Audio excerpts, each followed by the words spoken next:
কিয়ামতের মাঠে মানুষ উঠবে পেরেশান।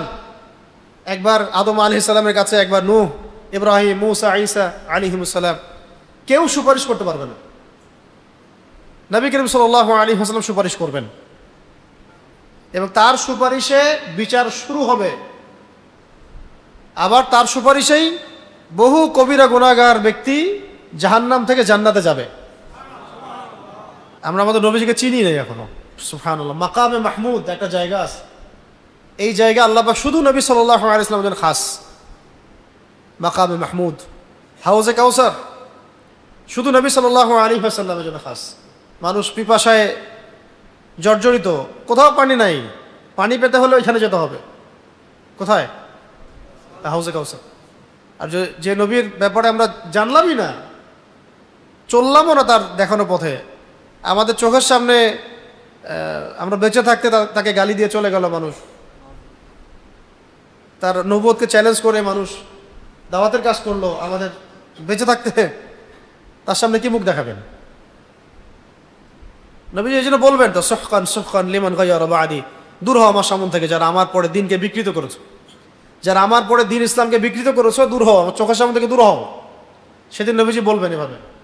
নবী সাল্লাল্লাহু আলাইহি ওয়াসাল্লামের সুপারিশ ছাড়া বিচার শুরু হবে না, হাউজে কাউসার পাবে না পানি।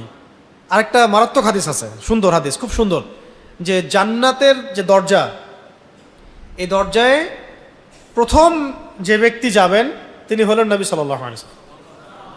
তিনি যখন জান্নাতের দরজায় নক করবেন, তখন জান্নাতের ফেরেশতারা, মানে যে রক্ষাকারী ফেরেশতারা, দরজায় যারা থাকবেন, তারা বলবেন যে আপনি কে? তখন নবী সাল্লাল্লাহু আলাইহি ওয়াসাল্লাম বলবেন যে আমি মুহাম্মদ সাল্লাল্লাহু আলাইহি ওয়াসাল্লাম। এবং বলা হবে যে আমাদেরকে আদেশ করা হয়েছিল যে আপনি আসার আগে যেন আমরা দরজা না খুলি। তাহলে সেই নবীর সম্পর্কে আমরা জানি না। পুরো জাতি এখান থেকে অন্ধকারে আছে বেশিরভাগ, যে আসলে আমাদের নবী সাল্লাল্লাহু আলাইহি ওয়াসাল্লাম কেমন ছিলেন, ঠিক আছে, কেমন মানুষ ছিলেন। তা অনেক কথা হয়তো আমি বলবো, কিন্তু এত সুন্দর করে গুছিয়ে হয়তো বলতে পারবো না, এই জন্য বইয়ের মধ্যে লেখা আছে এই কথাগুলো, এই জন্য বলে দিচ্ছি। রাসূলুল্লাহ সাল্লাল্লাহু আলাইহি ওয়াসাল্লাম সবচেয়ে সাহসী ব্যক্তি ছিলেন। কেমন ছিলেন? আমাদের সমাজে এমন বহু এলেমওয়ালা মানুষ আছে, কোরআন হাদিসের এলেমওয়ালা মানুষ আছে, সাহস নাই। যেই ইলম আপনাকে সাহসী বানাইতে পারলো না, সেই ইলম দিয়ে আপনি ধুয়ে পানি খান। আবার অনেক সময় দেখা যায় জেনারেল শিক্ষিত অনেক ছেলে বা মানুষ আছে সমাজে, কোরআন সুন্নাহর জ্ঞান এত বেশি নাই, কিন্তু অনেক সাহসী। আল্লাহ পাক এই ভাইদেরকে কোরআন সুন্নাহর জ্ঞান দান করে। রাসূলুল্লাহ সাল্লাল্লাহু আলাইহি ওয়াসাল্লাম সবচেয়ে সাহসী ছিলেন, সবচেয়ে দূরদর্শী ব্যক্তি ছিলেন। দূরদর্শী মানে যিনি দূর পর্যন্ত চিন্তা করতে পারেন, দেখতে পারেন যে আসলে কি হতে পারে, কি হতে যাচ্ছে। দূরদর্শিতা, দূরদর্শিতা, প্রজ্ঞা, দূরদর্শিতা। যেমন খিদর আলাইহিস সালাম নৌকা ফুটা করে দিয়েছিলেন। কেন? তিনি বুঝতে পারছিলেন নৌকা যদি ঠিক থাকতো তাহলে জলদস্যু নিয়ে চলে যেত। তো বাচ্চা একটাকে হত্যা করে ফেলছিলেন, মনে আছে? এই বাচ্চা বড় হইলে কি হইতো? কাফের হইতো। দেওয়াল নির্মাণ করে দিয়েছিলেন, কিন্তু মূসা আলাইহিস সালাম কিন্তু বুঝতে পারেন নাই। মূসা আলাইহিস সালাম বারবার বলছিলেন যে এটা কেন করলেন, এটা কেন করলেন, এটা কেন করলেন। এই যে খিদর আলাইহিস সালামের দূর পর্যন্ত দেখার যে ক্ষমতা, এটার নাম কি? দূরদর্শিতা। আমাদের নবী সাল্লাল্লাহু আলাইহি ওয়াসাল্লাম অত্যন্ত দূরদর্শী ব্যক্তি ছিলেন এবং বাহাদুর ছিলেন। বাহাদুর ছিলেন। এগুলোর প্রত্যেকটা শব্দের দলিল এবং ঘটনায় ভিতরে কেসসাগুলোতে মজুদ আছে। যেমন হুনাইনের যুদ্ধ হচ্ছিল, ছত্রভঙ্গ হয়ে গেছে সাহাবায়ে কেরাম। হুনাইনের যুদ্ধটা কঠিন যুদ্ধ ছিল, মুসলিমদের সংখ্যা অনেক বেশি ছিল, কিন্তু পরীক্ষায় পড়েছিল মুসলিমরা যুদ্ধের মাঠে। মুসলিমদের সংখ্যা অনেক বেশি ছিল এবং তারা সংখ্যাধিক্যের কারণে একটু গর্ব করছিল যে আজকে তো আমাদের সংখ্যা অনেক বেশি, কে আমাদেরকে হারাবে। আল্লাহ রাব্বুল আলামিন তখন পরীক্ষা করেছে। হুনাইনের যুদ্ধ, কোন যুদ্ধ? হুনাইন। তো যখন সাহাবায়ে কেরাম ছত্রভঙ্গ হয়ে যাচ্ছিলেন, তখন নবী সাল্লাল্লাহু আলাইহি ওয়াসাল্লাম সামনে একা এগিয়ে গিয়েছেন, গিয়ে বলেছেন যে আমি মুহাম্মদ ইবনে আব্দুল মুত্তালিব, আমি নবী এবং আমি মিথ্যাবাদী নই, আমার কাছে সাহাবীরা এসো। জোরে ডাক দিয়েছেন। এবার আব্বাস রাদিয়াল্লাহু আনহু তিনি ডাক দিয়েছেন, আরও কয়েকজন সাহাবী জোরে জোরে ডাক দিয়েছেন। তখন সাহাবায়ে কেরাম আবার ওই নবী সাল্লাল্লাহু আলাইহি ওয়াসাল্লামের কাছে আসছেন। অত্যন্ত সাহসী ছিলেন তিনি, বাহাদুর ছিলেন এবং অধিক পরিমাণে দানশীল ছিলেন, অধিক পরিমাণে দানশীল ছিলেন। যখনই কেউ তার কাছে কিছু চাইতো সঙ্গে সঙ্গে তিনি সেটা দিয়ে দিতেন। যখনই কেউ তার কাছে কিছু চাইতো সঙ্গে সঙ্গে তিনি সেটা দিয়ে দিতেন। মানে তাকে মানুষ খুব আপন মনে করত, যে কেউ তার কাছে গিয়ে তার কষ্টের কথা বলতে পারত। সবাইকে তিনি বুকে টেনে নিতেন, কাউকে ফিরাই দিতেন না, ধাক্কা দিয়ে ফিরাই দিতেন না। এমনকি হাদিসে আমরা এটাও পড়েছি, একবার নবী সাল্লাল্লাহু আলাইহি ওয়াসাল্লাম একটা বাগানে ঢুকলেন পানি পান করার জন্যে মদিনায়। দৌড়ে একটা উট তার কাছে আসছে, উট এসে তার গাটা নবী সাল্লাল্লাহু আলাইহি ওয়াসাল্লামের কাছে, মানে করে না ওই প্রাণীর একটু গা মাথাটা ঘষে, উটটা নবী সাল্লাল্লাহু আলাইহি ওয়াসাল্লামের কাছে এসে রাসূল সাল্লাল্লাহু আলাইহি ওয়াসাল্লামের কাছে তার মানে মাথাটা ঘষা শুরু করলো, কাদা শুরু করলো। মনে হচ্ছে কিছু বলছে, আর মনে হচ্ছে কিছু বলছে, কিছু অভিযোগ করতেছে। একটু পরে নবী সাল্লাল্লাহু আলাইহি ওয়াসাল্লাম বললেন যে এই উটের মালিক কে? এই উটের মালিক কে? তার মালিককে ডেকে আনা হলো। তুমি উটটাকে ঠিক মতো খাইতে দাও না কেন? উটটাকে ঠিক মতো পানি পান করতে দাও না কেন? উটের উপর জুলুম করো কেন? ইয়া রাসূলুল্লাহ, আমি কখন কি করলাম? যে তোমার উট আমার কাছে বিচার দিয়েছে তোমার নামে। উটটা এসে তার ভাষায় তোমার নামে আমাকে বিচার দিয়েছে। মানে পশু, একটা পশু অবলা প্রাণী পর্যন্ত রাসূল সাল্লাল্লাহু আলাইহি ওয়াসাল্লামকে আপন মনে করতেন, তার কাছে গিয়ে বলা যাবে। এখনো আপনি যদি উমরা করতে যেতে পারেন, হজ করতে যাবেন যখন, ইনশাআল্লাহ অবশ্যই মদিনা তো যাবেনই জিয়ারত করতে। রিয়াদুল জান্নাহ, যেখানে নবী সাল্লাল্লাহু আলাইহি ওয়াসাল্লামের মিম্বর এবং বাসার যে মাঝখানের ছোট জায়গাটুকু, এখানে নামাজ পড়ে সেজদা করলেও আপনার কাছে মনে হবে যে আপনি রাসূলের কাছে চলে আসছেন। বহু মানুষকে দেখিয়ে মানে অঝোর নয়নে কান্না করতেছে ওখানে, মনে হয় যেন কি আমূল পরিবর্তন তার ভিতরে, সব কষ্ট শেষ, ওখানে রাসূলকে পেয়ে গেছে, দোয়া করছে। একজন একটু অতিরিক্ত দলিলওয়ালা মানুষ ছিলেন, তিনি জিজ্ঞাসা করতেছিলেন যে এইখানে যে এইভাবে দোয়া করে মানুষ, কান্নাকাটি করে, তো এইখানে দোয়া কবুল হবে এটা কোন হাদিসে আছে বলতেছে আর কি। আরেকজন আলেম উত্তর দিচ্ছেন যে ভাই, এইখানে যদি দোয়া কবুল না হয় তাহলে দোয়া কবুল হবেটা কোথায়? তুমি থাকো তোমার দলিল নিয়ে, তুমি তোমার দলিল নিয়ে থাকো। রাসূলের কাছে এসে যদি দোয়া করে দোয়া কবুল না হয় তো দোয়াটা কবুল হবে কোথায়? তো এগুলো কিছু মানুষ আছে না, অতিরিক্ত তর্কপ্রিয়, দ্বিধার্সে দোয়া করবেন, এখানে মন খুলে দোয়া, ইনশাল্লাহ কবুল হয়ে যাবে। তো যেটা বলছিলাম যে তিনি এমন মানুষ ছিলেন যার কাছে পশু পাখি পর্যন্ত এসে তার মনের ভাব ব্যক্ত করতে পারত। সেই রাসূলকে আমরা চিনি না।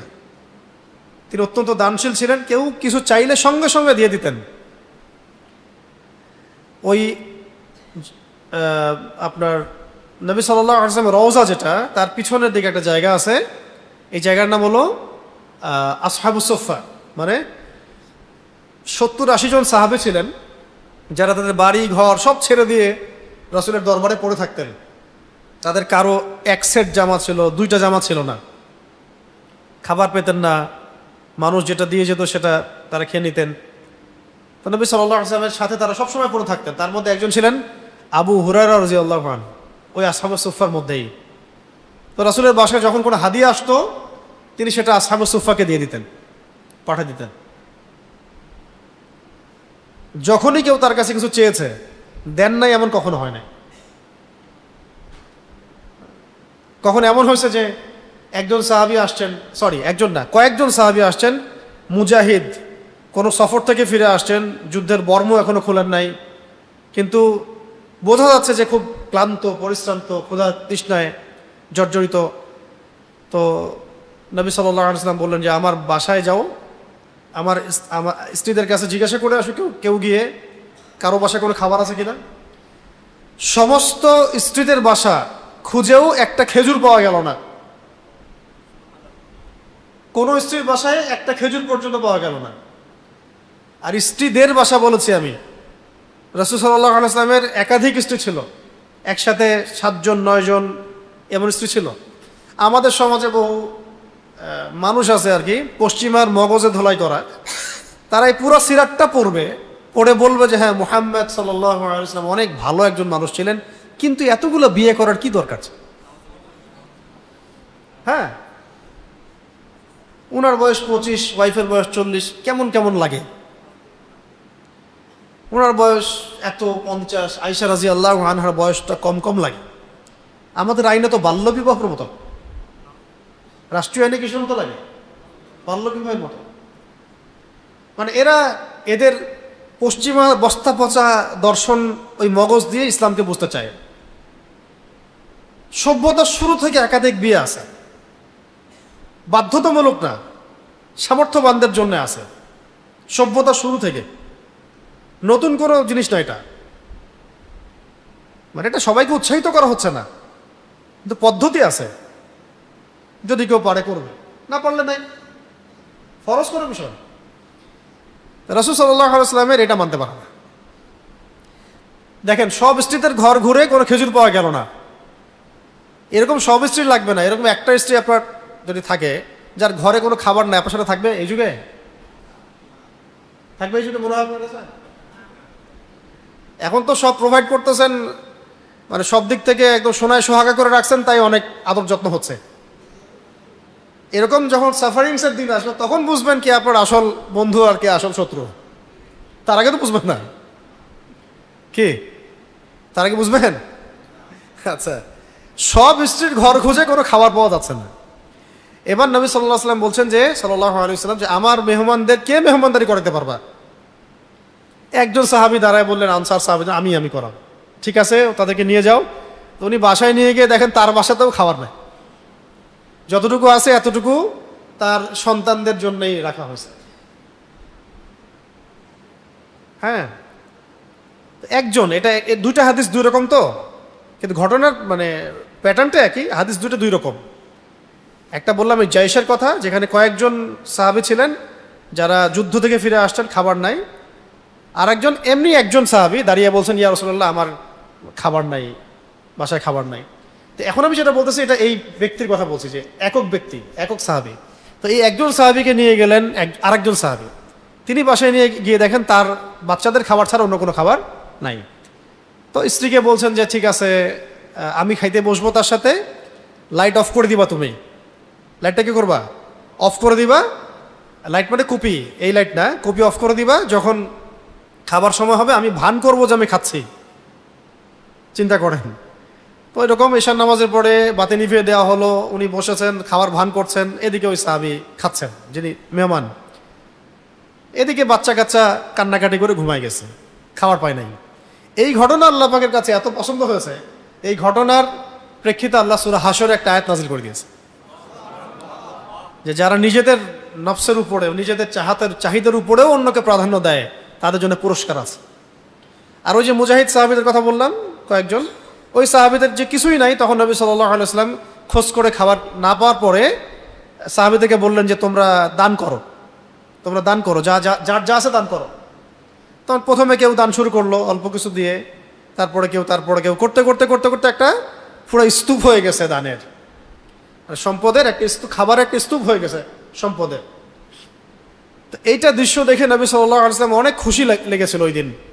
তখন তিনি একটা হাদিস বলেছিলেন যে কেউ যদি কোনো ভালো কাজ শুরু করে, এরপরে যত মানুষ সেই ভালো কাজটা করবে সমস্ত নেকি ওই ব্যক্তি পাবে। এর যে শানে নজুল হচ্ছে এই ঘটনাটা।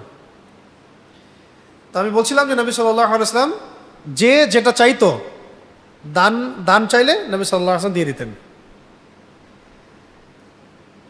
তো মাহফিলের মধ্যে এই আলোচনাগুলো বেশি হয় না, দানের আলোচনা। আজকে আমরা মসজিদে করলাম, দেখি কে কি দান করেন। নবী সাল্লাল্লাহু আলাইহি ওয়াসাল্লাম অত্যন্ত ধৈর্যশীল ব্যক্তি ছিলেন। কেমন ছিলেন? ধৈর্যশীল ব্যক্তি ছিলেন এবং ব্যক্তিত্ব সম্পন্ন ছিলেন। সাহাবীরা একবার তাকে বললেন, ইয়া রাসূলুল্লাহ আপনি কাফেরদের বিরুদ্ধে বদদোয়া করেন। তখন নবী সাল্লাল্লাহু আলাইহি ওয়াসাল্লাম বললেন যে আমি রহমত হিসেবে প্রেরিত হয়েছি, বদদোয়া করতে নয়।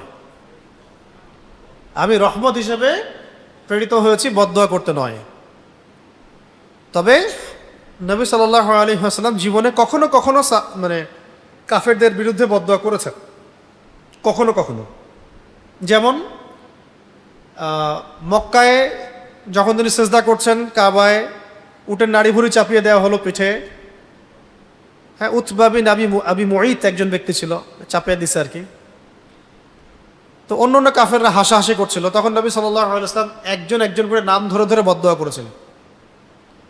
আল্লাহ, এই উতবা, এই শাইবা, এই রাবিআ, এর নাম ধরে ধরে, আশনাক বিন শারিক, এদের সবার ব্যাপারে তুমি ব্যবস্থা নিও। তো এই যাদের নাম ধরে তিনি দোয়া করেছিলেন, বদদোয়া করেছিলেন, তাদের সবার লাশ বদরের যুদ্ধে, বদরের কূপে পাওয়া গেছে, সবগুলো ধ্বংস হয়ে গেছে। এরকম ক্ষেত্র বিশেষে নবী সাল্লাল্লাহু আলাইহি ওয়াসাল্লাম বদদোয়া করেছেন। আমভাবে তিনি কখনো বদদোয়া করতেন, আমভাবে। আরেকবার রাজি একটা জায়গা আছে, রাজি, এই রাজিতে 10 জন সাহাবীকে হত্যা করা হয়, শহীদ করা হয় ট্র্যাপে ফেলে। আরেকটা জায়গা ছিল বীরে মাউনা, বীরে মাউনা, এই জায়গায় 70 জন সাহাবীকে ট্র্যাপে ফেলে হত্যা করা হয়। 2-3 মাসের ব্যবধানেই। তখন নবী সাল্লাল্লাহু আলাইহি ওয়াসাল্লাম 3 মাস পর্যন্ত বদদোয়া করেছিলেন ওই কওমের বিরুদ্ধে যারা এই কাজটা করেছে। এরকম কিছু ঘটনা আছে, কিন্তু আমভাবে তিনি বদদোয়া করতেন। তার দাঁত মোবারক শহীদ হয়ে গিয়েছিল উহুদের যুদ্ধের দিন, তবুও তিনি তাদের জন্য বদদোয়া করেন নাই, বরং ক্ষমার দোয়া করেছিলেন যে আল্লাহ আমার কওমকে মাফ করে দাও, কারণ তারা জানে না। আমাদের নবী মুহাম্মদ সাল্লাল্লাহু আলাইহি ওয়াসাল্লাম সবচেয়ে লজ্জাশীল ছিলেন। কেমন ছিলেন? লজ্জাশীল ছিলেন। এজন্য তার দৃষ্টি কারো উপর স্থির থাকতো না, মানে লজ্জায় কারো প্রতি তিনি অনেকক্ষণ তাকায় থাকতেন না, মানে চোখ নামায় নিতেন, চোখ সরাই নিতেন। ব্যক্তিগতভাবে তিনি কারো প্রতি প্রতিশোধ গ্রহণ করতেন না, তো আগে বললাম, এবং ব্যক্তিগতভাবে কারো উপর রাগ করে থাকতেন না, বরং ক্ষমাই ছিল তার মাহাত্ম্য, ক্ষমাই ছিল তার মাহাত্ম্য। তবে একটা ঘটনা আছে, যে সাহাবী হামজা রাদিয়াল্লাহু আনহুকে শহীদ করেছিল, তার নাম কি? ওয়াহশী। উনি যখন ইসলাম কবুল করতে আসছিলেন মক্কা বিজয়ের পরে, তখন নবী সাল্লাল্লাহু আলাইহি ওয়াসাল্লাম বলেছিলেন যে কাইফা কাতালতা হামজা, তুমি হামজাকে কেমন করে হত্যা করেছো? ব্যাখ্যা দিয়েছেন, এইভাবে এইভাবে হত্যা করেছে। দূর থেকে বর্ষা নিক্ষেপ করেছে, বর্ষা বোঝে, বড় লাঠির মতো, সামনে চোখা ফলক, বল্লম, তো চিন্তা করা যায়, বল্লম দ্রুত বেগে নিক্ষেপ করেছিল, আর এটা হামজা রাদিয়াল্লাহু আনহুর নাভির নিচে এসে লাগছে, এখানে লাগছে, পিছন দিক দিয়ে বের হয়ে গেছে বল্লম। ওই অবস্থায় তিনি তরবারি নিয়ে মানে তেড়ে আসতে যাচ্ছিলেন ওর দিকে, যে এটা এই বল্লমটা ছুঁড়েছে আর কি ওয়াহশী। এই শাহাদাতটা রাসূল সাল্লাল্লাহু আলাইহি ওয়াসাল্লামকে অনেক কষ্ট দিয়েছেন, অনেক কষ্ট পাইছেন। তার চাচা, আপন চাচা সাইয়্যিদুশ শুহাদা হামজা রাদিয়াল্লাহু আনহু, তিনি যখন শুনলেন এইভাবে হত্যা করেছে, তখন তিনি বললেন যে যদি তোমার চেহারাটাকে আমার থেকে দূরে রাখতে পারো তাহলে সেটাই করো। ইসলাম কবুল করেছে, ইসলাম কবুল করার পরে বলেছেন যদি সারা জীবন তুমি তোমার চেহারাটাকে আমার থেকে দূরে রাখতে পারো তাহলে সেটাই করো, আমার সামনে আসিও। রাগ। আবার নবী সাল্লাল্লাহু আলাইহি ওয়াসাল্লাম যখন রাগ করতেন, তার রাগ সহজে থামানো যাইত না, যতক্ষণ না তিনি আল্লাহর হুদুদ কায়েম করতেন, মানে আল্লাহর বিধান কায়েম করতেন। তো আসলে এটা আমি বলে বোঝাতে পারবো না, চেষ্টা করতেছি। এই যে এখানে এটা লেখাও আছে যে তিনি আমভাবে কারো উপর রাগ করতেন না, বরং ক্ষমাই ছিল তার মাহাত্ম্য। কিন্তু আল্লাহর বিধানের উপরে কেউ হাত উঠালে তিনি রাগান্বিত হতেন, আল্লাহর বিধান লঙ্ঘন করলে তিনি রাগান্বিত হতেন। আর তিনি যখন রাগ করতেন তখন তার সামনে দাঁড়ানোর সাহস কেউ পেত না। তিনি যখন রাগ করতেন তার সামনে দাঁড়ানোর সাহস কেউ পেত না। আমাদের রাসূল সাল্লাল্লাহু আলাইহি ওয়াসাল্লাম এমন ব্যক্তি ছিলেন, যখন তার সামনে 2টা কাজের মধ্যে যে কোনো একটা বেছে নেওয়ার কথা বলা হতো, তিনি উম্মার জন্য যেটা সহজ সেটা বেছে নিতেন, আমাদের জন্য যেটা সহজ সেটা বেছে নিতেন। অনেকদিন তিনি বলেছেন যে আমার মন চায় প্রত্যেক নামাজের আগেই মেসওয়াক করতে বলি, তোমাদের উপর কষ্ট হবে তাই বলি না। নামাজ যেটা আমরা পড়ি, নবী সাল্লাল্লাহু আলাইহি ওয়াসাল্লাম 3 রাত পড়েছিলেন। এরপরে আশঙ্কা করছিলেন যে ফরজ হয়ে না যায়, সবাই যেহেতু পিছনে দাঁড়িয়ে যাচ্ছে, আল্লাহ পাক যদি ফরজ করে দেন তাহলে কষ্ট হবে হয়তো উম্মার, আরও এক তো নামাজ বেড়ে গেল। এই জন্য তিনি চতুর্থ রাত্রে বের হন নাই। মানে আমাদের জন্য যেন সহজ হয় এই জন্যে তিনটা করেননি। এটা নফল বা সুন্নাহ হয়ে আছে আমাদের জন্য। এরকম তিনি উম্মার জন্য যেটা সহজ সেটা বেছে নিতেন। আচ্ছা, এরপরে নবী করিম সাল্লাল্লাহু আলাইহি ওয়াসাল্লাম কখনো কখনো কোনো খাবারের দোষ খুঁজে বের করেন নাই। নবী সাল্লাল্লাহু আলাইহি ওয়াসাল্লাম কখনো কোনো খাবারের দোষ খুঁজে বের করেন নাই। আজকে আপনি বড় করে মেহমানদারি করেন, বিয়ে শাদী ইত্যাদি আয়োজন করেন, মানুষ এসে খাবে, তারপরে বলবে যে তরকারিটা ভালো হয় নাই, হ্যাঁ, আইটেমগুলো কম হয়ে গেছে। সুবহানাল্লাহ। তিনি পছন্দ হলে খাবার খেতেন, পছন্দ না হলে ছেড়ে দিতেন, দোষ ত্রুটি বর্ণনা করতেন না। আর নবী করিম সাল্লাল্লাহু আলাইহি ওয়াসাল্লাম কখনো হেলান দিয়ে, ঠেস দিয়ে, হেলান দিয়ে বসে খাবার খান নাই। নিচে দস্তরে বসতেন আর কি। আমাদের বসতে হয় অনেক সময়, নবী সাল্লাল্লাহু আলাইহি ওয়াসাল্লাম কখনো এইভাবে বসে খাবার খান। বরং তিনি তো চাটাইয়ের মধ্যে ঘুমিয়েছেন, চাটাইয়ের মধ্যে। আপনারা যদি মদিনা যেতে পারেন, যাওয়ার নিয়াত করবেন, আল্লাহ তৌফিক দাতা। ওখানে মিউজিয়াম যেগুলো এখন করা হয়েছে, এখানে এক্সিবিশন হয়, এক্সিবিশন আছে। তো এক্সিবিশনের মধ্যে রাসূল সাল্লাল্লাহু আলাইহি ওয়াসাল্লামের সময় তার বাসাটা যেমন ছিল ওই আদলের কিছু এক্সিবিশন ওখানে আছে।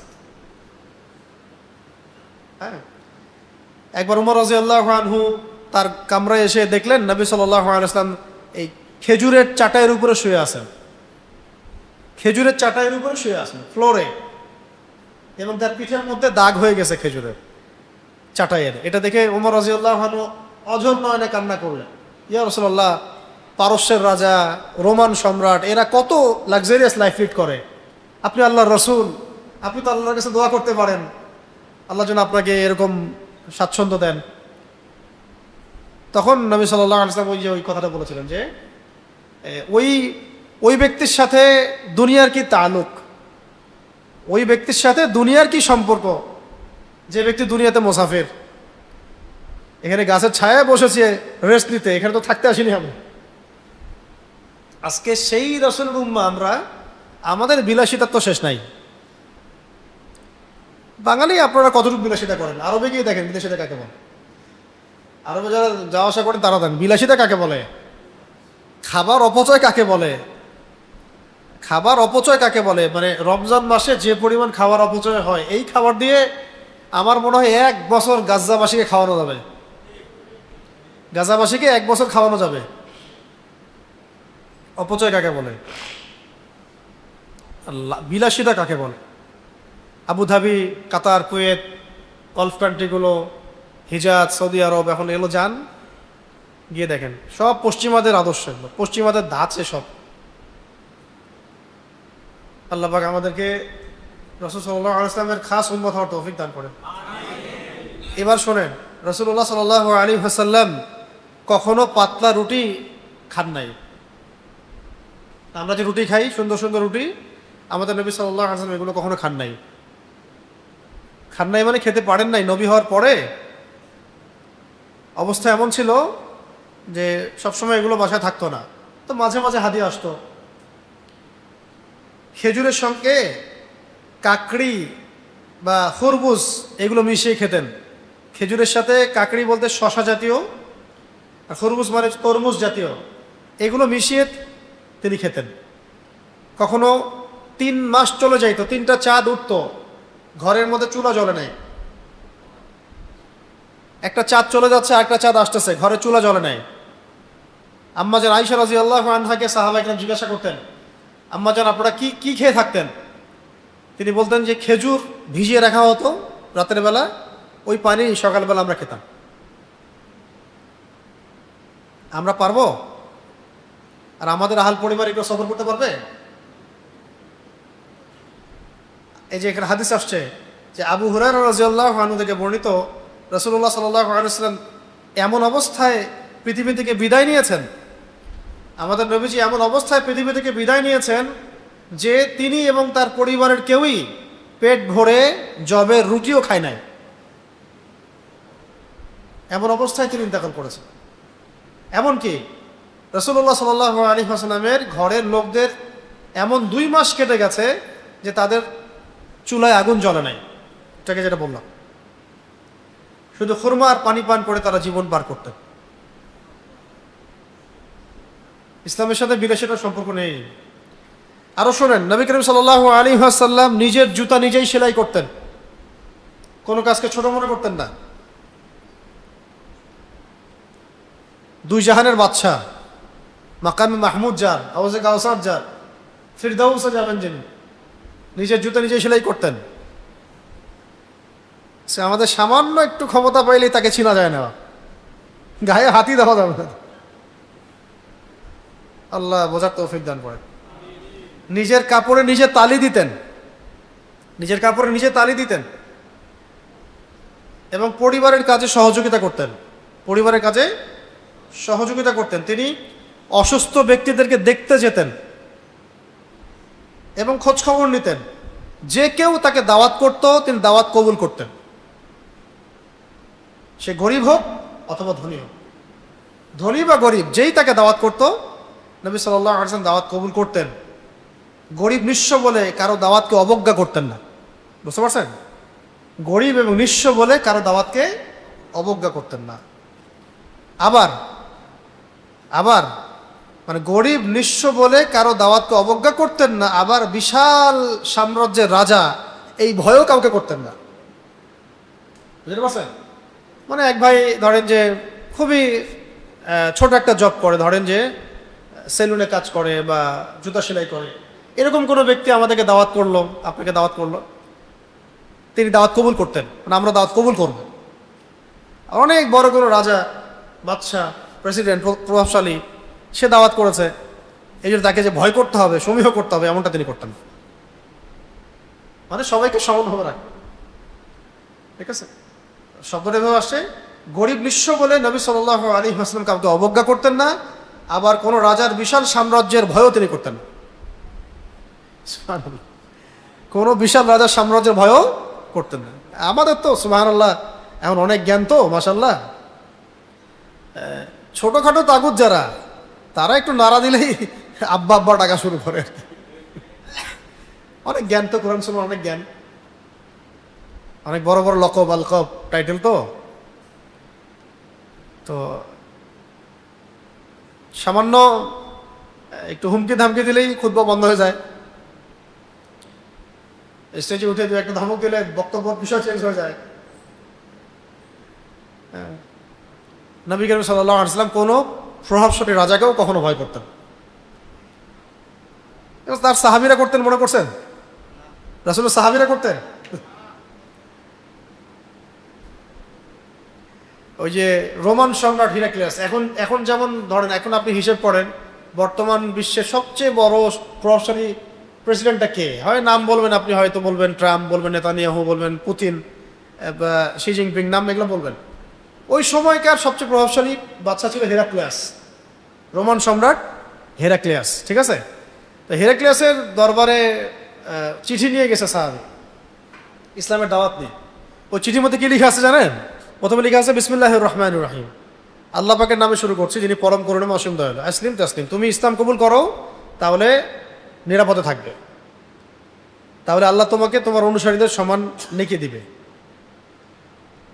আর যদি ইসলাম কবুল না করো তাহলে আল্লাহ পাক তোমাকে ধ্বংস করবে। এই চিঠি নিয়ে সাহাবায়ে কেরাম গিয়েছেন রোমান সম্রাটের কাছে। কেমন কলিজা মনে করছে, রোমান সম্রাটের সামনে দিয়ে দাও। এখন জাতিসংঘে গিয়ে আমাদের নেতারা বলতে পারবে লা ইলাহা ইল্লাল্লাহ, আল্লাহ ছাড়া কোনো ইলাহ নাই, তোমাদের এই সমস্ত যে মানব রচিত বিধিবিধানগুলো এগুলোকে আমরা মানি না, কুফরি করি এগুলো, আর বললে ওর দেশ থাকবে? শোনেন, এই অবস্থার পরিবর্তন হবে যখন বিশ্বের মানুষ তাদের এই কুফরি, শিরক, প্রতারণা এগুলো ধরতে পারবে, এবং সেটা আলহামদুলিল্লাহ এটা ছোঁয়া সারা বিশ্বে দেখা যাচ্ছে। এমন দিন বেশি দূরে নয় যেদিন এই কাঠামোগুলোর কোনো অস্তিত্ব থাকবে না, ইনশাআল্লাহ, ইনশাআল্লাহ। আচ্ছা, এবার শর্ট করে দিই, অনেক দেরি হচ্ছে। নবী করিম সাল্লাল্লাহু আলাইহি ওয়াসাল্লাম মোটা কাপড় পরতেন। কেমন কাপড় পরতেন? মোটা কাপড় পরতেন। একটা কথা বলা হয় নাই, তিনি গরিব কাউকে অবজ্ঞা করতেন না, আবার কোনো রাজার বিশাল সাম্রাজ্যের ভয় করতেন না। তিনি তার বাহনের পিছনে কোনো দাসকে বসাতেও দ্বিধা করতেন না, কোনো দাসকে বসাতে দ্বিধা করতেন না। রাসূলুল্লাহ সাল্লাল্লাহু আলাইহি ওয়াসাল্লাম মোটা কাপড় পরতেন, সেলাই করা জুতা পরতেন এবং সাদা কাপড় বেশি পছন্দ করতেন। সাদা কাপড় বেশি পছন্দ করতেন। অধিক পরিমাণে আল্লাহর জিকির করতেন। সব সময় তিনি আল্লাহর জিকির করতেন, সব সময়, চলতে ফিরতে সব সময় আল্লাহর জিকির করতেন। এই জন্য আমাদের কাজ হবে প্রত্যেকটা কাজের শুরুতে যে দোয়াগুলো আছে এগুলো মুখস্থ করা, ঠিক আছে? সকাল সন্ধ্যার জিকিরগুলো মুখস্থ করা। এছাড়াও সারাদিন রাত চলতে ফিরতে সুবহানাল্লাহ, আলহামদুলিল্লাহ, আস্তাগফিরুল্লাহ, লা ইলাহা ইল্লাল্লাহ এগুলো বলতে থাকে। যে যত বেশি আল্লাহর জিকির করে তার দিল তত নরম থাকে, শান্তিতে থাকে, কলবের মধ্যে নূর আসে, নূর পয়দা হয়। এবং নবী সাল্লাল্লাহু আলাইহি ওয়াসাল্লাম অনর্থক কথাবার্তা এবং কাজ এড়িয়ে চলতেন। যে কাজে কোনো ফায়দা নাই, দুনিয়াবি ফায়দাও নাই, দিনের তো ফায়দা নাই, এরকম কোনো কাজ নবী সাল্লাল্লাহু আলাইহি ওয়াসাল্লাম করতেন না। ফায়দা আছে কিনা এটা দেখে কাজ করতেন, ঠিক আছে? এবার আসেন, নবী করিম সাল্লাল্লাহু আলাইহি ওয়াসাল্লাম নামাজ দীর্ঘ করতেন। মুসল্লি পালায় যাবে আমার পিছন থেকে দীর্ঘ করলে নামাজ। এবং খুতবা সংক্ষিপ্ত করতেন। খুতবা কি করতেন? সংক্ষিপ্ত করতেন, নামাজ লম্বা করতেন। এখন নামাজ হবে একদম সংক্ষিপ্ত, খুতবা হবে 2 ঘন্টা। আমাদেরকে মাঝে মাঝে বলে, ভাই আমাদের প্রোগ্রামে আসতে হবে, বেশি না 8টার সময় থেকে 11টা পর্যন্ত আলোচনা করলে। ভাই 3 ঘন্টা কেন করতে হবে? এটা হলে জনগণকে বোঝানো যায় না। যেটা মূল কথা, এটা তো মূল কথা তো অল্প, 1 ঘন্টা যথেষ্ট নাকি? আধা ঘন্টা 1 ঘন্টা যথেষ্ট। তো একটা কথা মনে পড়ে গেল, বলে দেই। সম্ভবত আব্দুল্লাহ বিন মাসউদ বা আব্দুল্লাহ বিন আব্বাস, দুজনের একজন, আমার মনে পড়তেছে না এখন, রাদিয়াল্লাহু আনহু আজমাইন। তারা বলেছিলেন যে কখন তোমরা বুঝবা যে এটা মানে অজ্ঞদের জেনারেশন চলে আসছে, মানে অজ্ঞদের প্রজন্ম চলতেছে, কখন বুঝবো তোমরা? অন্যরা জিজ্ঞাসা করছেন, আপনারাই বলেন কখন বুঝবো? তারা বলতেন, যখন দেখবা যে জুমার নামাজে বা জুমার নামাজ খুব সংক্ষিপ্ত হচ্ছে আর খুতবা অনেক লম্বা হচ্ছে, তো বুঝে নিবা যে এটা হচ্ছে অজ্ঞদের যুগ চলতেছে, জাহেলদের যুগ চলতেছে। যখন দেখবা নামাজ হচ্ছে কি খুব সংক্ষিপ্ত, খুতবা হচ্ছে অনেক লম্বা, তো বুঝবা এটা জাহেলদের যুগ চলতেছে। যখন দেখবা যে খুতবা সংক্ষিপ্ত হচ্ছে, নামাজ লম্বা হচ্ছে, বুঝবা এটা আলেমদের যুগ চলতেছে। কেন? কারণ শ্রোতারা যখন সবাই আলেম, তখন তো বিস্তারিত ব্যাখ্যা করে সব বোঝানোর প্রয়োজন নাই। মূল কথাগুলো বলে দিলে আপনারা ধরে ফেলতে পারবেন, যেহেতু ওই বিষয়টা পড়া আছে আপনার। এই কিতাবটা যদি আপনাদের সবার পড়া থাকে এবং পরের মাসে যদি আমি আসি ইনশাআল্লাহ, তাহলে এত কথা বলতে হবে না আপনাকে। আপনি পয়েন্ট বললেই বুঝতে পারবো, আচ্ছা ওইটা ওই জায়গায় ছিল, ওটা ওই জায়গায় ছিল, পারবেন না? সিম্পল। এরকম যখন আলেমদের যুগ, তখন সবাই তো ঘরে ঘরে আলেম, কোরআন হাদিস পড়তেছে, তখন খুতবা লম্বা করার তো প্রয়োজন নাই, মূল কথা অল্প বললেই হয়। তো নবী করিম সাল্লাল্লাহু আলাইহি ওয়াসাল্লাম খুতবা সংক্ষিপ্ত করতেন, নামাজকে দীর্ঘ করতেন। দাস বা এই জাতীয় লোকদের সঙ্গে চলাফেরা করতেও তিনি দ্বিধা সংকোচ বোধ করতেন না। আজকে আমাদের ইগোতে লাগে না অনেকের? নবী সাল্লাল্লাহু আলাইহি ওয়াসাল্লামের এরকম কোনো দ্বিধা সংকোচ তিনি বোধ করতেন না। আর কয়েক লাইন আছে। নবী সাল্লাল্লাহু আলাইহি ওয়াসাল্লাম খুবই সুগন্ধি পছন্দ করতেন, আতর, খুশবু, সুগন্ধি এগুলো পছন্দ করতেন। এমনকি নবী সাল্লাল্লাহু আলাইহি ওয়াসাল্লাম নিজের গায়ের মধ্যে একটা মিশকাম্বারের ঘ্রাণ ছিল। তার যে ঘাম হতো, এই ঘাম সাহাবায়ে কেরাম বোতলে ভরে রাখতেন এবং এটাকে আতর হিসাবে ইউজ করতেন। নবী করিম সাল্লাল্লাহু আলাইহি ওয়াসাল্লামের ঘাম মোবারক থেকেও সুঘ্রাণ বের হতো। ওযু করার পরে তিনি যে পানিটা রেখে দিতেন অবশিষ্ট, এই পানি নিয়ে সাহাবায়ে কেরাম কারাকারি করতেন, ওই পানি গায়ে হাত পায়ে মাখতেন বরকতের জন্য। একজন রাষ্ট্রদূত আসছিল খোঁজ নিতে, নবী সাল্লাল্লাহু আলাইহি ওয়াসাল্লাম সম্পর্কে খোঁজ খবর নিতে। তো ও গিয়ে বলছে যে আমি এমন মানুষ জীবনে কখনো দেখি নাই, আমি তো অনেক বড় বড় রাজা বাদশাদের দরবারে গেছি, মানে এইরকম এরকম মানুষ, এরকম নেতা আমি কখনো দেখি নাই, যিনি একটা থুতু ফেললে তার সঙ্গী সাথীরা সেই থুতুকে নিয়ে গায়ে মাখা শুরু করে। আমি বললাম না আমরা আমাদের নবীজিকে চিনি না। আমি যত কথাই বলি এত এর চেয়ে বেশি তাসির হবে আপনারা মদিনায় যাবেন। সামর্থ্য হলে মদিনায় যাবেন, সামর্থ্য না হলে টাকা জমাবেন মদিনা যাওয়ার জন্য। হারামাইনে যাবেন, মক্কা মদিনায়। আমি আপনাকে রিয়াদে যাইতে বলতেছি না, ওখানে গিয়ে ঘুরবেন ফিরবেন এগুলো কথা বলতেছি না। মক্কা মদিনার কথা বলছে, সব জায়গার অবস্থা তো এক না। মদিনায় যাবেন, রাসূলুল্লাহ সাল্লাল্লাহু আলাইহি ওয়াসাল্লাম রওজা জিয়ারত করবেন, সালাম দিবেন, সিরাত পড়বেন। পাশে দেখবেন হাজার হাজার সাহাবায়ে কেরামের কবর আছে, কারো কবরের কোনো চিহ্ন পাবেন না। আপনি জিয়ারত করবেন, ঘুরে আসবেন। বদরের মাঠ দেখতে যাবেন, উহুদের প্রান্তর দেখতে যাবেন, ঘুরবেন। এবং যারা সিরাত পড়ে জিয়ারত করতে যাবেন তারা যে তৃপ্তিটা পাবেন, যে অনুভূতিটা পাবেন, যে সিরাত পড়ে যায় নাই সেই তৃপ্তি পাবেন হয়তো না। সিরাত পড়ে যাবেন, তারপরে আপনি বুঝতে পারবেন যে আসলে কেমন ছিল ওই দিনগুলা। বুঝতে পারছি? আমাদের অনেকের হজ উমরা এই শপিং, মার্কেটে যাওয়া, বেশি অতিরিক্ত খাওয়া, অন্যান্য জায়গায় জিয়ারত, এগুলোতে ইয়ে হয়ে যায়, ফিকে হয়ে যায়। সিরাত পরে জায়গাগুলো ভালো করে চিনবেন, ওই জায়গাগুলো জিয়ারা করবেন। অনেক সবাই তো জামজাম কূপের পানি খান, জামজাম কূপের পানিটা চিনেন। একটা কূপ আছে বীরে শেফা নাম, কি নাম? বীরে শেফা। এর পানি পান করলেও আরোগ্য হয়ে যায় শরীর, ওর মধ্যে শেফা দেওয়া আছে, শেফা। নবী সাল্লাল্লাহু আলাইহি ওয়াসাল্লামের থুতু ওই পানিতে পড়ার পরে সেখান থেকে পানি বেরোছে, বীরে শেফা। এরকম আরো অনেক কূপ আছে। যাক, আমি অন্যদিকে চলে আসি। নবী করিম সাল্লাল্লাহু আলাইহি ওয়াসাল্লাম সুগন্ধি পছন্দ করতেন, দুর্গন্ধটা ঘৃণা করতেন। একটা হাদিসে তিনি বলেছেন যে তিনটা জিনিস আমার চোখের শীতলতা। কয়টা? তিনটা বিষয়ের মধ্যে আল্লাহ পাক আমার চোখের শীতলতা রেখেছেন, মানে আমার ভালো লাগে। এক হলো নামাজ, এক কি? নামাজ। দুই হলো সুগন্ধি, আরেকটা হলো স্ত্রীদের মধ্যে আমার চোখের শীতলতা আছে। নবী সাল্লাল্লাহু আলাইহি ওয়াসাল্লামকে 40 জন পুরুষের সমান শক্তি দেওয়া হয়েছে। 40 জন পুরুষের সমান।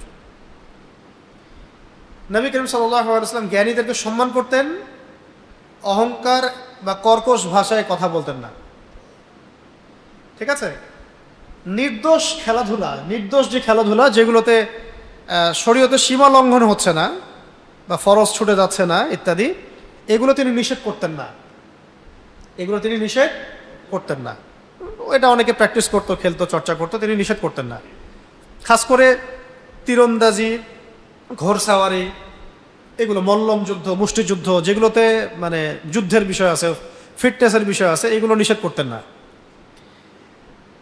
এবং তিনি মাঝে মাঝে হাস্যরসাত্মক কথাও বলতেন, মজা করা, কৌতুক করা, কিন্তু মিথ্যা কৌতুক না, আবার সত্যিকারের কৌতুক।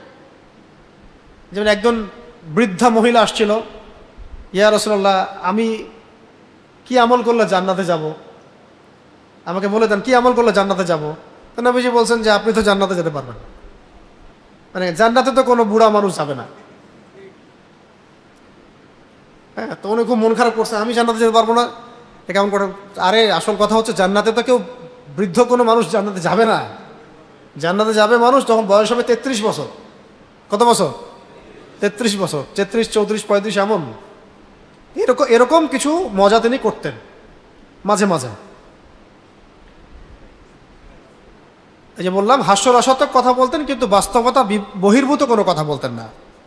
মানুষের মধ্যে তিনি সবচেয়ে হাসি মুখে থাকতেন এবং উত্তম চরিত্রের মানুষ ছিলেন। কেউ কোনো বিষয়ে অপারগতা দেখালে সহজে মেনে নিতেন।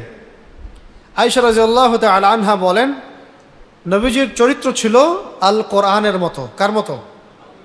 অর্থাৎ কোরআন যে বিষয়ে পছন্দ করত, রাসূলও সেই বিষয়ে পছন্দ করতেন। আর কোরআন যে বিষয়ে বা কাজ অপছন্দ করত, রাসূলও সেই বিষয়ে অপছন্দ করতেন। আনাস রাদিয়াল্লাহু আনহু বলেন যে আমি রাসূলুল্লাহ সাল্লাল্লাহু আলাইহি ওয়াসাল্লাম থেকে যে সুগন্ধি পেয়েছি, তার চেয়ে উত্তম সুগন্ধি আমি জীবনে কোথাও পাই। আচ্ছা, এরকম আরো বেশ কিছু কিতাব আছে, খাস করে আপনারা বাসায় রাখতে পারেন। শামায়েলে তিরমিজি, এর মধ্যে বিস্তারিত বিবরণ আছে নবী সাল্লাল্লাহু আলাইহি ওয়াসাল্লামের চুল, চোখ কেমন ছিল, চেহারা কেমন ছিল, হাতের তালু কেমন নরম ছিল, সব কিছু আছে। কোন কিতাব? শামায়েলে তিরমিজি। এই কিতাবটা থেকে পড়ে নেবেন। আজকে তো অনেক দেরি হয়ে গেছে, জন্য আমি বললাম না। আর এরপরে নবী সাল্লাল্লাহু আলাইহি ওয়াসাল্লামের কিছু মুজিজা আছে, এই মুজিজাগুলো আপনারা পড়ে নিয়েন। এটা পড়তে গেলে আপনার বেশি সময় লেগে যাবে। আমি 5 মিনিটে খালি কয়েকটা কথা বলে শেষ করব। যে আমার এতক্ষণ যে কথাগুলো আমি বলেছি, এই কথাগুলো বলার উদ্দেশ্য একটাই ছিল যে আমরা যেন আমাদের নবী সম্পর্কে জানার ব্যাপারে আগ্রহী হই, ঠিক আছে? এবং এই সিরাতটাকে আমি কি বলেছি? রোডম্যাপ, কিভাবে আল্লাহর জমিনে দিন কায়েম করতে হবে। তো সংক্ষিপ্তভাবে যদি বলতে চাই 5 মিনিটে 10 মিনিটের মধ্যে, তাহলে আপনারা এটা পড়বেন যখন, তখন দেখবেন প্রথমে নবী সাল্লাল্লাহু আলাইহি ওয়াসাল্লাম একা ছিলেন। কয়জন? তিনি যে সমাজের মধ্যে ছিলেন, ওই সমাজের মানুষ মূর্তি পূজা করত। আপনার সমাজ এমন করে? আচ্ছা, সরাসরি করে না, কিন্তু অন্য শিরক তো আছে। ওই সমাজের মানুষগুলা সুদ খাইত। কোন সমাজ? ওই যে আইয়ামে জাহেলিয়াতে। আপনার আমার সমাজে আছে না? ওই সমাজের মানুষগুলো জিনা, ব্যভিচার, এই ধর্ষণ টর্ষণ খুব বেশি হইতো। এখন হয় না? ওই সময় মানুষগুলা মদ খাইতো বেশি, এখন খায়। ওই সময় মানুষগুলো গোত্রীয় হানাহানি, দ্বন্দ্ব, এগুলো কলহতে লিপ্ত ছিল, এখন নাই। এটাকে আইয়ামে জাহিলিয়াত বলে। ওই রকম একটা জায়গায় নবী সাল্লাল্লাহু আলাইহি ওয়াসাল্লাম তিনি নবী হলেন। সুবহানাল্লাহ। কিন্তু নবী হওয়ার আগেও তিনি কখনো এই জাহিলিয়াতগুলোর সাথে জড়ান নাই, আপোষ করেন নাই। আগেও কোনো গুনাহ করেন নাই, পরেও কোনো গুনাহ নাই, মাসুম মানুষ, নিষ্পাপ। এবার তিনি একা, প্রথমে ওহী আসলো। ওহী মানে কি? আল্লাহর পক্ষ থেকে প্রত্যাদেশ। কোন সূরা নাজিল হয়েছে? সূরা আলাক। কোন সূরা? সূরা আলাকের প্রথম 5 আয়াত। কয় আয়াত? ইকরা বিসমি রাব্বিকাল্লাযী খালাক, এখান থেকে। এবারে যে কোরআন নাজিল হলো, এটার অর্থ হচ্ছে যে এই যে জাহেলিয়াতের সমাজটা আছে, এই সমাজটাকে আপনি নিজের মস্তিষ্ক প্রসূত বিদ্যা বুদ্ধি দিয়ে পরিবর্তন করতে পারবেন না। এটাকে পরিবর্তন করতে হলে, বিপ্লব ঘটাতে হলে আল্লাহর পক্ষ থেকে কোনো বিধানের দরকার আছে, সেটা হলো কোরআন। এবার কোরআন পেয়ে নবী সাল্লাল্লাহু আলাইহি ওয়াসাল্লাম দাওয়াতের কাজ শুরু করলেন। প্রথমে দাওয়াত দিলেন স্ত্রীকে, কাছের মানুষদেরকে, আবু বকর সিদ্দিক, ওসমান রাদিয়াল্লাহু আনহু, আলী ইবনে আবি তালেব, যায়েদ বিন হারেসা। আস্তে আস্তে সাহাবায়ে কেরাম ইসলাম কবুল করা শুরু করলেন। এক কথায় প্রথম 3 বছর তিনি গোপনে দাওয়াত দিলেন। কত বছর? আবার বলেন, প্রথম কত বছর? কেমন করে দাওয়াত দিলেন? গোপনে। তো এভাবে সাহাবীদের সংখ্যা বাড়তে লাগলো। 20 জন, 30 জন, 40, 50, এই করতে করতে 80, 100-র মতো সাহাবী হলেন। রোডম্যাপ বুঝুন, রোডম্যাপ, কিভাবে দিন কায়েম করতে হবে, ঠিক আছে? আচ্ছা, এরপরে প্রকাশ্যে দাওয়াত দেওয়া শুরু হলো 4র্থ বছর থেকে। একদম প্রকাশ্যে, যে এখন আমরা যেমন দাওয়াত দিচ্ছি প্রকাশ্যে, খোলামেলায়, প্রকাশ্যে দাওয়াত। বাংলাদেশে গোপন দাওয়াতের কোনো প্রেক্ষাপট নাই। কি আছে? প্রকাশ্যে দাওয়াত। প্রেক্ষাপট আছে জাহিলিয়াতের। যে জাহিলিয়াতগুলো আমাদের এখানে আছে, এগুলো আইয়ামে জাহিলিয়াতেও ছিল, কিন্তু প্রকাশ্যভাবে এই জাহিলিয়াতগুলোর বিরুদ্ধে বলা হচ্ছে না সব জায়গা থেকে, বা যথেষ্ট হচ্ছে না। এবার প্রকাশ্যের দাওয়াত যখন শুরু হলো, তখন কনফ্লিক্ট শুরু হলো, হক আর বাতিলের দ্বন্দ্ব। কেউ মেনে নেয়, কেউ নেয় না, কেউ আগ্রহ দেখায়, কেউ ভয় পায়, কেউ অত্যাচার করে, কেউ বন্ধু হয়ে যাচ্ছে, কেউ শত্রু হয়ে যাচ্ছে। এবং কাফেররা, খাস করে মুশরিক যারা ছিল, আবু জেহেলের যারা অনুসারী, এরা সবাই নবী সাল্লাল্লাহু আলাইহি ওয়াসাল্লাম এবং সাহাবায়ে কেরামকে এমন কোনো নির্যাতন নাই যেটা করলো না। শারীরিক নির্যাতন, মানসিক নির্যাতন, অর্থনৈতিক নির্যাতন, সামাজিক বয়কট, এমন কোনো নির্যাতন নাই যা করা হয় না। তার মানে দাওয়াতের কাজ করতে শুরু করলে এগুলো আসবেই। হ্যাঁ, আচ্ছা, আশাটা ভালো, আশাটা লক্ষণ যে আপনি হকের উপর আছেন, নবীর সুন্নাহ। এরপরে সাহাবায়ে কেরাম ওখানে টিকতে পারলেন না, নবী সাল্লাল্লাহু আলাইহি ওয়াসাল্লাম পাঠালেন আবিসিনিয়াতে, বাদশাহ নাজাশির কাছে, যেটাকে আমরা হাবাসা বলি, ইথিওপিয়া, ইরিত্রিয়া। তারপরে নবীজি গেলেন তায়েফে। তায়েফের মানুষ কি করলো? ইসলাম কবুল করেছে, রক্তাক্ত করেছে। আবার নবীজি মক্কায় ফিরে আসলেন। ওই বছর ওর আগে 3 বছর ওই বয়কট করা হয়েছে সামাজিকভাবে। 3 বছর সামাজিকভাবে বয়কট করা হয়েছে। তারপরে আবার আমুল হুজন মানে কষ্টের বছর। 1 বছরে চাচা আবু তালেব ইন্তেকাল করলেন, কয়েকদিন পরে খাদিজা রাদিয়াল্লাহু আনহাও ইন্তেকাল করলেন। এরপরে হলো মেরাজ। কি হলো এরপরে? মেরাজ। মানে যখন চতুর্দিক থেকে নবী সাল্লাল্লাহু আলাইহি ওয়াসাল্লাম মনক্ষুণ্ণ, কোণঠাসা, একাকিত্ব ফিল করছেন, কষ্টে, আল্লাহ পাক নিজের কাছে নিয়ে নিলেন, আসো, কিসের কষ্ট, আমার কাছে আসো। সব নিদর্শন আল্লাহ পাক দেখালেন। এমনকি আল্লাহ পাক এত নৈকট্য দিয়েছেন, মানে কাছাকাছি নিয়ে আসছেন। নিচে ওহী করলেন 50 ওয়াক্ত নামাজ, পরে 5 ওয়াক্ত হলো। সূরা বাকারার শেষের আয়াতগুলো আল্লাহ পাক বলে দিলেন যে তোমার উম্মতের কেউ যদি শিরক না করে মারা যায়, আর জান্নাতে যাবে ইনশাল্লাহ, জান্নাতে যাবে। জান্নাত জাহান্নাম আল্লাহ পাক ঘোরালেন। তিনি পুরো মনস্তাত্ত্বিকভাবে একদম কি হলেন, চ্যান এবং সুকুনের মধ্যে চলে আসে। এবার টার্নিং পয়েন্ট। এবার মেরাজ শেষ হওয়ার পরেই আনসারি সাহাবীরা আসলেন ইসলাম কবুল করতে। আনসারি সাহাবী মানে মদিনা থেকে সাহাবীরা আসলেন। তো মদিনা থেকে সাহাবীরা আসলেন, ইসলাম কবুল করলেন, মদিনা চলে গেলেন। পরের বছর 12 জন, তারপরের বছর 70-75 জন। তো মদিনায় ইসলামের প্রেক্ষাপট তৈরি হলো, যেখানে মক্কার মানুষ ইসলামটাকে রাজনৈতিক জায়গা দিচ্ছে না, সেখানে মদিনার মানুষ তারা ইসলামটাকে রাজনৈতিক জায়গা দিল এবং সাহাবীদেরকে বললেন হিজরত করে আপনারা চলে আসেন। তা নবী করিম সাল্লাল্লাহু আলাইহি ওয়াসাল্লাম সাহাবীদেরকে নিয়ে চলে গেলেন মদিনায়। এই যে মদিনায় যাওয়া হলো, এই মদিনাতে ইসলামের রাষ্ট্রটা কায়েম হল। মক্কা প্রথম ইসলামিক রাষ্ট্র না। প্রথম ইসলামিক রাষ্ট্র কোনটা? মদিনা। ওখানকার সাহাবীদের নাম আনসার সাহাবী, আওস ও খাজরাজ গোত্রের। মুহাজির সাহাবীরা ওখানে গেলেন, ভ্রাতৃত্বের বন্ধন হলো। ওখানে ইহুদিরা ছিল, মদিনা সনদ হলো। এরপরে এই যে মক্কার মানুষরা জুলুম করা শুরু করলো, তখন বদরের যুদ্ধ হলো। তো বদরের যুদ্ধের আগেও কিছু ছোট ছোট সারিয়া হয়েছে, তবে বদর যুদ্ধ হচ্ছে বড় যুদ্ধ প্রথম। তো বদরে তো তারা পরাজিত হলো। উহুদের যুদ্ধে আবার আসলো, সেখানেও প্রায় পরাজিত হয়ে গেছিল, কিন্তু আমাদের একটা ছোট্ট ভুলের কারণে আমরা সাময়িকভাবে বিপর্যস্ত হলাম। তারপরে খন্দকের যুদ্ধ হলো। এইভাবে করতে করতে প্রায় 70 থেকে 80টা যুদ্ধ হয়েছে। কতগুলা? গাজওয়া সারিয়া মিলে আরো বেশি, 80-এরও বেশি সশস্ত্র যুদ্ধের মধ্য দিয়ে পরবর্তীতে মক্কা বিজয়। মানে হিজরতের আগ পর্যন্ত শুধু দাওয়াত আর তাবলীগ হয়েছে। ভালো করে বুঝেন, হিজরতের আগ পর্যন্ত কি হয়েছে?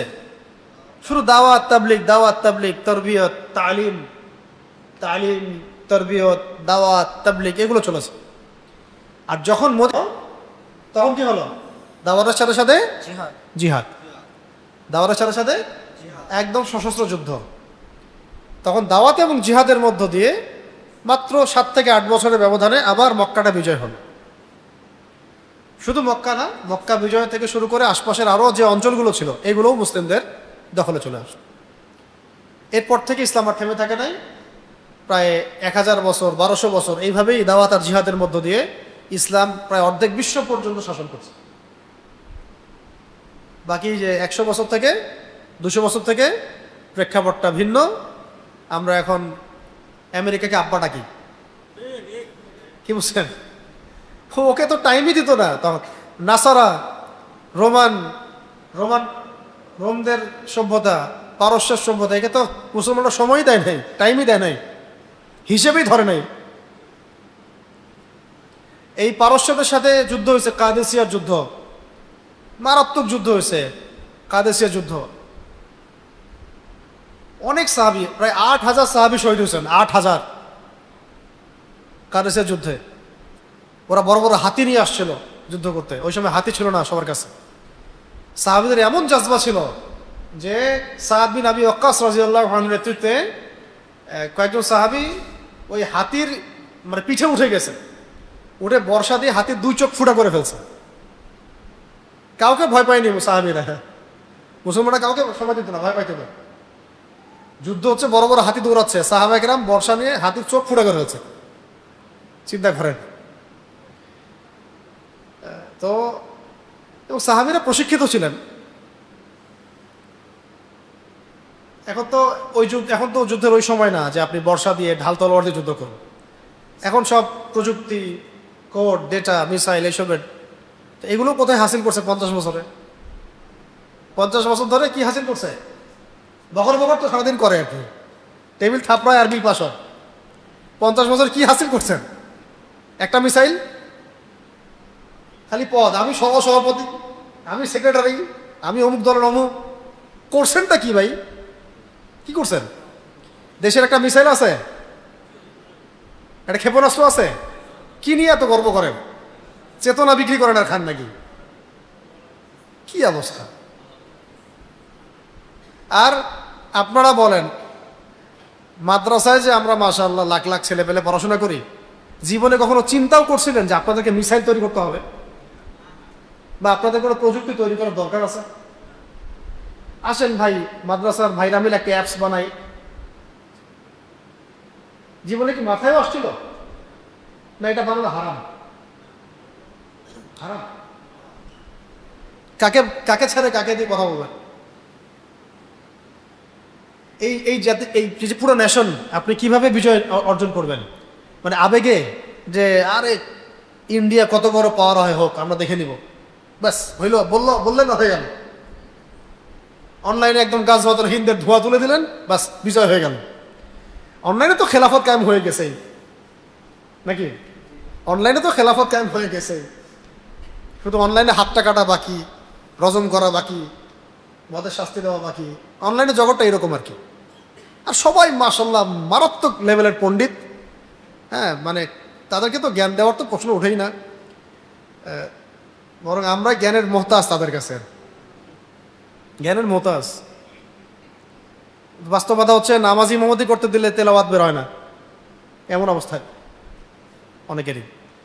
ভাই, এতগুলো কথা বলার উদ্দেশ্য হচ্ছে এই যুগে যদি ইসলামের বিজয়টা হাসিল করতে হয়, রোডম্যাপ যেমন আমার সামনে আছে, ওই পথ পদ্ধতি পাথেও তো লাগবে।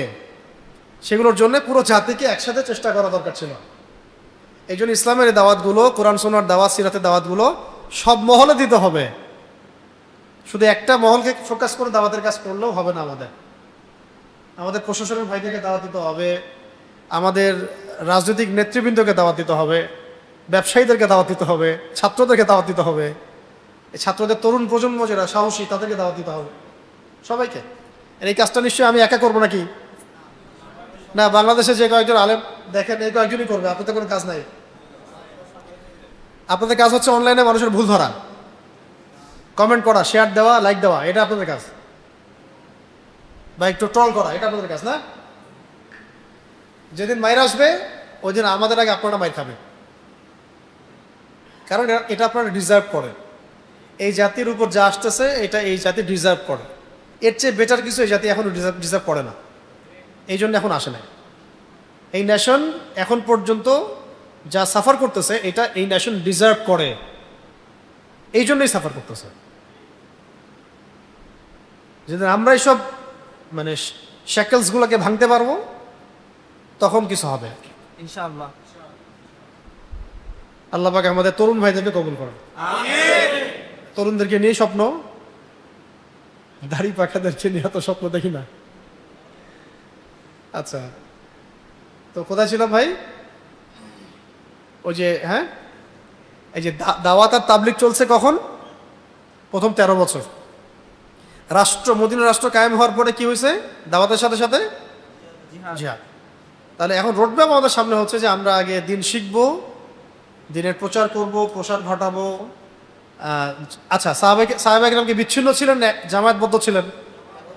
একসাথে ছিলেন, একজন নেতা ছিলেন, একটা জামায়াত ছিল, একজন আমির ছিল, তাই না?